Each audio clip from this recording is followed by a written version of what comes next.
All right. Hello, everyone.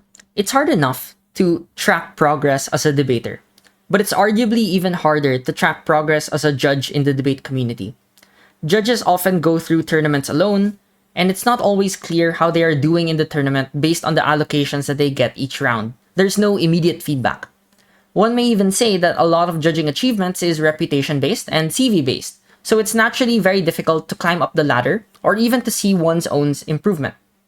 The feedback that you get directly from teams can also be very biased because they only care about their own rankings, and little thought is usually given to writing out judge feedback. And of course, that is a very sad reality. However, without going too deep into the despair and hopelessness of judging as a competitive activity in debate, I would like to emphasize some of the anchoring points that one can focus on to identify where they have room to improve as a judge. After all, I think judging is first and foremost an activity in critical thinking and organization. We judge because we want to improve our ability to evaluate different points and justify our call for the round.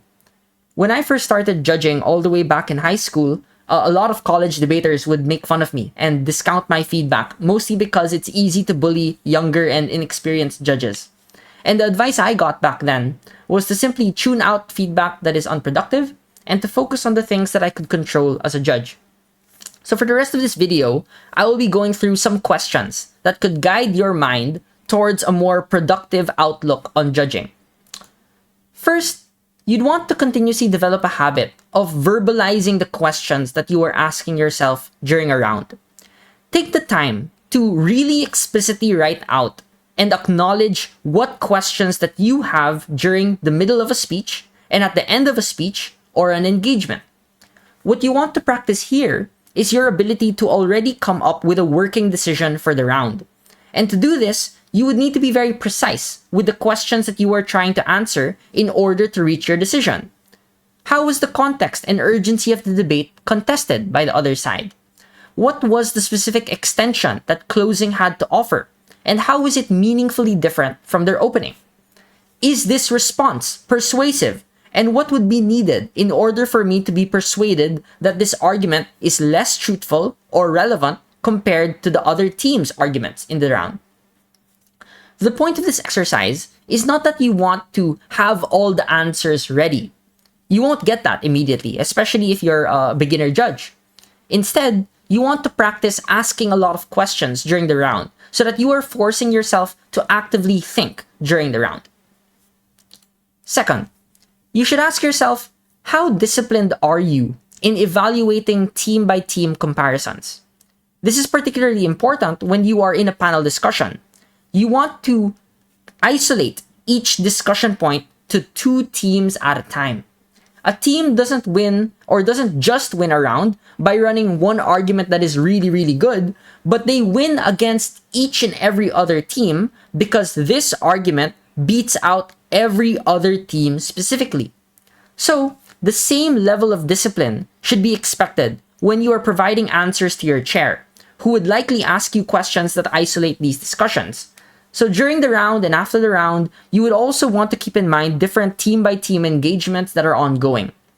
And of course, when you start off this exercise, a lot of material will naturally be repeated. And that's fine, because of course, the same reasoning for one team winning over another team can also be used to beat another team as well.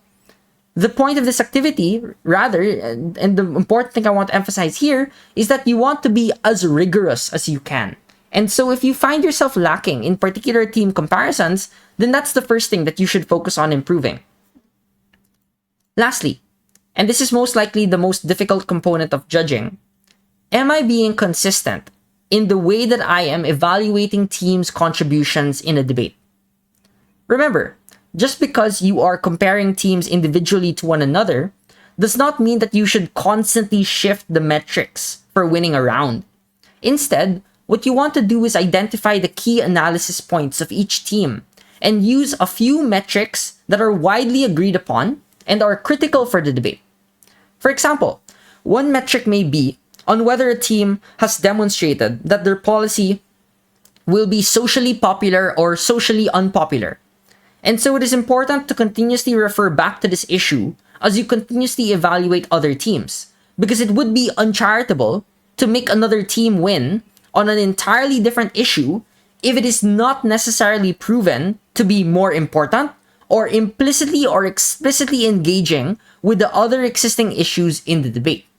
Now, of course, this gets very complicated, but without going into too much detail here, the key point of improvement for you is that you want to be consistent. Am I asking these questions consistently? Am I applying the same standards against other teams consistently? So make sure that you're disciplined in this aspect as well. All right, that should be it for today's video. Thank you everyone again, and have fun judging, and thank you for watching.